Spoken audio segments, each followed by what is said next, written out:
Intimate hygiene आजकल इसके ऊपर बहुत ज़्यादा बात होने लगी है क्योंकि हर किसी को वहाँ पे डिस्कम्फर्ट और कुछ ना कुछ प्रॉब्लम्स हो रही हैं जो कि पहले नहीं होती थी। पहले मीन्स अगर हम अपने पेरेंट्स से बात करेंगे आज से 25-30 साल पहले वो प्रॉब्लम्स किसी भी फीमेल्स को नहीं होती थी, लेकिन आज होने लगी हैं और उसके लिए नए नए प्रोडक्ट्स भी आने लगे हैं जैसे कि इंटीमेट वॉशेस।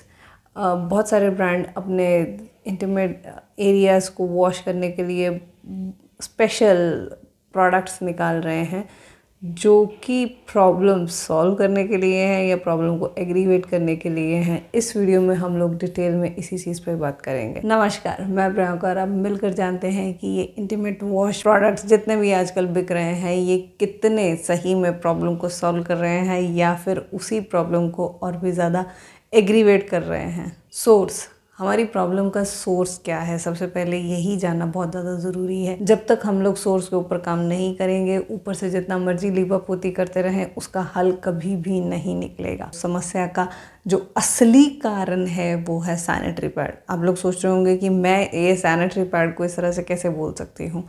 मैंने पिछले 5 साल से सैनिटरी पैड यूज़ नहीं किए हैं और मैं ये चीज़ प्राउडली बोल सकती हूँ। उसका जो सबसे बड़ा बेनिफिट मुझे जो मिला वो है मेरी इंटीमेट एरिया की हाइजीन के लिए मुझे किसी भी तरह का कोई भी प्रोडक्ट नहीं चाहिए। सिंपल, जब आपकी वजाइनल पीएच बैलेंस जो है वो स्टेबल रहता है, आप बहुत सारे केमिकल्स को एक्सपोज नहीं होते हैं, आपका वो पर्टिकुलर एरिया उन पीरियड के टाइम पे हीट प्रोड्यूस नहीं करता है, आप और भी ज़्यादा कंफर्टेबल रहते हैं। इसका एक सिंपल सा रीज़न ये है कि हमारे सैनिटरी पैड केमिकल से भरे हुए हैं। इसके ऊपर मैंने डिटेल में बहुत बार वीडियो बनाई हुई हैं, उनके लिंक आपको नीचे डिस्क्रिप्शन में मिल जाएंगे। आप इन वीडियोस को देख सकते हैं अगर आप डिटेल में जानना चाहते हैं कि ये किस तरह से केमिकल से लोडेड हैं। जब आपकी बॉडी उन केमिकल्स को एक्सपोज नहीं होती है तो उसका जो हेल्दी इन्वायरमेंट है वो डिस्टर्ब नहीं होता है और उसको किसी भी एक्सटर्नल प्रोडक्ट की ज़रूरत भी नहीं पड़ती है। प्रॉब्लम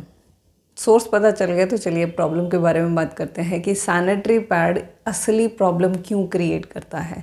सैनिटरी पैड जो हमारी वजाइनल पीएच बैलेंस है उसको बहुत बुरी तरह से डिस्टर्ब करता है।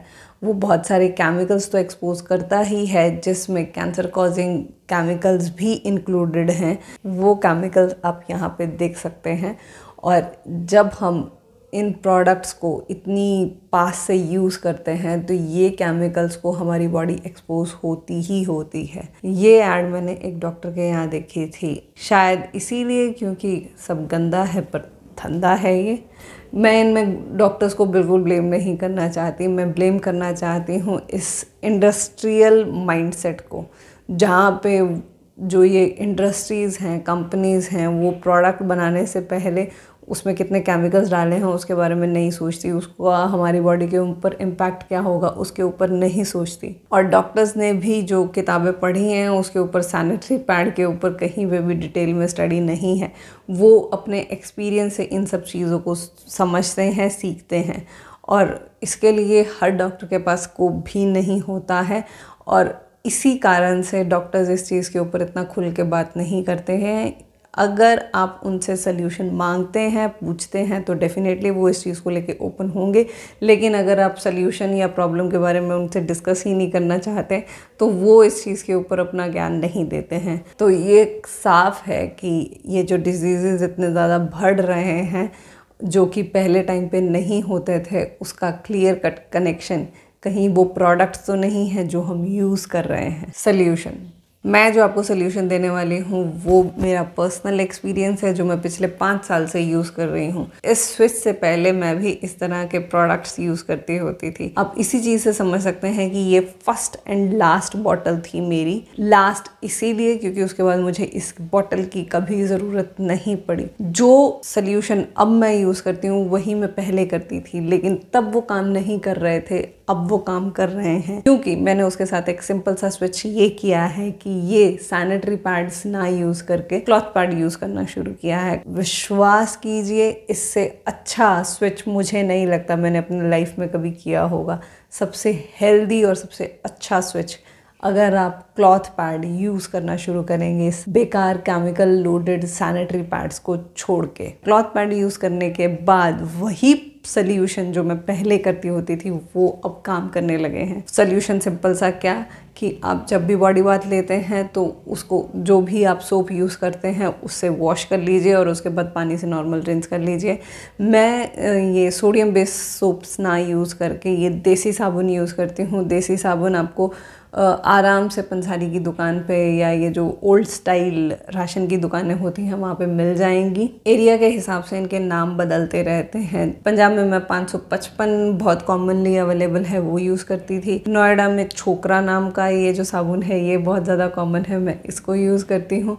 आपके यहाँ पे किसी और नाम से ये हो सकता है, इसको देसी साबुन बोलते हैं। ये ऑयल बेस्ड साबुन रहता है और ये बहुत अच्छा रहता है। मैं बॉडी वॉश के लिए भी यही साबुन यूज़ करती हूँ। ये बहुत ज़्यादा माइल्ड है। उसके बाद भी कई बार ऐसा होता है कि आपको ईचिंग या अनकंफर्टेबल महसूस हो रहा है तो आप सिंपल कोई ना कोई तेल लगा सकते हैं। सरसों या नारियल का सबसे अच्छा होता है। मैं सरसों का तेल लगाना पसंद करती हूँ क्योंकि मैं नॉर्थ में रहती हूँ और बचपन से यही तेल मैं लगाती आ रही हूँ। आप जो भी कन्वेंशनली घर में यूज़ करते हैं तेल, प्रोवाइडेड कि वो वही तेल होना चाहिए जो आप अपनी रसोई में खाने के लिए यूज़ करते हैं, वो तेल सबसे अच्छा है। वो तेल सबसे बेकार है जो इस तरह की बंद बॉटल्स में आता है। कभी आप उनके इंग्रेडिएंट्स पढ़ के देखिएगा। मिनरल ऑयल उसमें सबसे ज़्यादा होता है और मिनरल ऑयल कुछ और नहीं, पेट्रोल का बाय प्रोडक्ट है। तो इस तरह के ऑयल्स अवॉइड कीजिए। अगर आपको ऑयल यूज़ करना है तो आप वही तेल यूज़ कीजिए जो आप अपनी रसोई में यूज़ करते हैं। और रसोई में हम लोग रिफाइंड ऑयल जैसी चीज़ें नहीं यूज़ करते, हम लोग शुद्ध तेल ही लेना पसंद करते हैं। तो आप वही शुद्ध तेल लीजिए। तो इस वीडियो को लाइक करना बिल्कुल भी मत भूलिएगा। अगर आपको लगता है कि हाँ इस बात में थोड़ा सा दम है, इस एक्सपेरिमेंट को करने के लिए आपका कुछ भी नहीं लगेगा। सिंपल, आप अपने घर में आपका कोई भी पुरानी कॉटन की चादर या कुछ भी है उसको एक बार यूज़ कीजिए।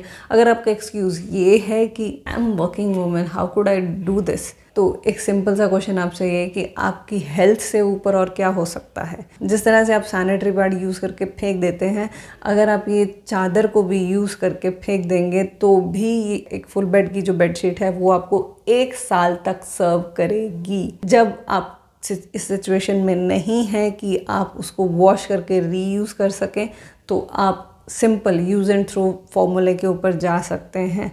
अपने आप को उन केमिकल्स के साथ एक्सपोज करके बीमार होने से तो बहुत बेहतर है कि हम थोड़ा सा अपने इन्वायरमेंट के साथ अपने हेल्थ को भी कंसीडर करें। और यूज़ एंड थ्रो कॉन्सेप्ट, मैं उस चीज़ को पसंद तो नहीं करती हूँ, पर अगर आपको लगता है कि इसके अलावा और कोई ऑप्शन नहीं है तो आप कर सकते हैं। इसके अलावा जो ऑप्शन ये हो सकता है कि ऑनलाइन भी बहुत सारे क्लॉथ पैड्स मिलते हैं, आप वो यूज़ कर सकते हैं। उनके साथ पाउचेस भी आते हैं, आप उस तरह के पाउचेस ले सकते हैं, उसमें अपना यूज्ड क्लॉथ पैड डालिए और घर आके उसको दोबारा से वॉश कर सकते हैं। और अगर एक स्कूल जाने वाले बच्चे इस चीज़ को यूज़ कर सकते हैं तो आप क्यों नहीं कर सकते। स्कूल में जितने उनके वर्किंग आवर्स रहते हैं उतने ही ऑलमोस्ट 1-1.5 घंटा ज़्यादा ऑफिस आवर्स रहते हैं, इतना ही फ़र्क होता है, इससे ज़्यादा फ़र्क नहीं होता है। और अगर आपको लगता है कि क्लॉथ पैड लीक कर जाते हैं तो नहीं, बिल्कुल भी नहीं करते हैं। 1-2 बार में ही आप समझ जाएंगे कि आपको कितना थिक कपड़ा चाहिए, आपका फ्लो किस हिसाब से है और उस हिसाब से आप इसको कम या ज़्यादा मोटा या पतला कर सकते हैं। और ये कभी भी लीक नहीं करता। अगर लीक प्रॉब्लम है तो सैनिटरी पैड भी तो लीक होते हैं कभी कभी, जब हम ध्यान नहीं देते या चेंज नहीं करते या वो हिल जाता है, तो ये सारी प्रॉब्लम्स तो वहाँ पे भी हैं। तो क्या फिर हम उनको यूज़ करना छोड़ देते हैं? नहीं, हम लोग उसको और भी ज़्यादा थोड़ा अलर्ट होके यूज़ करते हैं, अपनी ज़रूरतों को समझते हैं। सेम फ़िलॉसफी, सेम फिनोमेना यहाँ पे है। अपनी ज़रूरतों को समझिए। अपने क्लॉथ पैड की थिकनेस घटा या बढ़ा सकते हैं आप, जैसा आपका ब्लड फ्लो है उस हिसाब से। तो प्लीज़ इस चीज़ के ऊपर देखिए। मैं मिलूँगी आपको किसी अगली वीडियो में इसी तरह के एक छोटी सी दिखने वाले प्लास्टिक प्रोडक्ट के साथ जिसका इम्पैक्ट आपकी हेल्थ के ऊपर बहुत ज़्यादा होता है, और हम मिलकर उसका सिंपल सा एक सल्यूशन भी निकालेंगे। धन्यवाद।